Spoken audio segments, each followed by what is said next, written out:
الإعلان عن اكتشاف جديد في سقارة ده خلاني أروح هناك جري. واحنا ماشيين شفنا بقى هناك كده المكان، المنظر كان الحقيقة مبهر. الاكتشاف كان عبارة عن ورشتين للتحنيط، واحدة آدمية وواحدة حيوانية، من عصر صباح الفراعنة الفل. والعصر البطلمي. وكمان كان في مقبرتين تم الكشف عنهم، واحدة من الدولة القديمة والتانية من الدولة الحديثة. كان في استقبالنا دكتور مصطفى وزير، الأمين العام للمجلس الأعلى للآثار.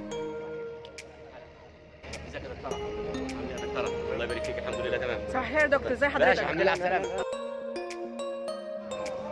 دي الفترين اللي كان فيها الاكتشافات اللي كانت طالعة من المنطقة، وكلها خاصة بالتحنيط، وتمائم وتماثيل خشبية وتماثيل من الحجر وأبواب وهمية.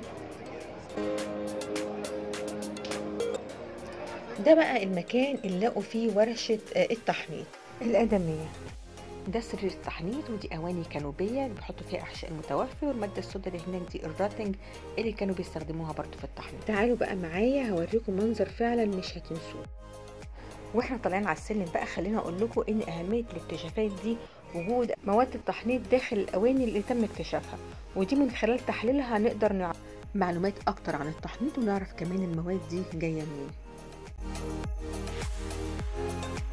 من المكان ده نقدر نشوف الكشف كله، هرم سقارة، وبنشوف هنا المقابر اللي تم اكتشافها ورشة التحنيط. انا كده هاخدكم ورايحين مع بعض ورشة تحنيط الحيوانات.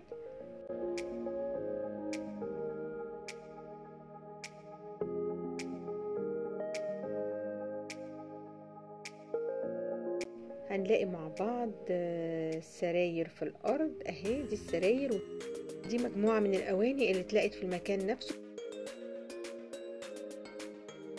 ده كتاب، دي غرفة تانية، الغرف الحقيقة كانت متداخلة.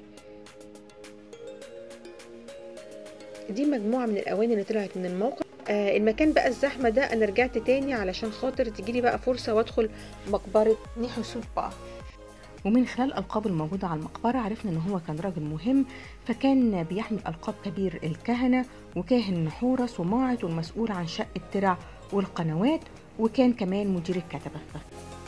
المقبرة رغم إنها كانت صغيرة كان فيها مناظر حلوة جدا، مناظر حياة يومية ومناظر صيد ومناظر زراعة وحملة قرابين ومناظر لعزف الموسيقى، وكان الألوان بتاعتها غاية في الروعة.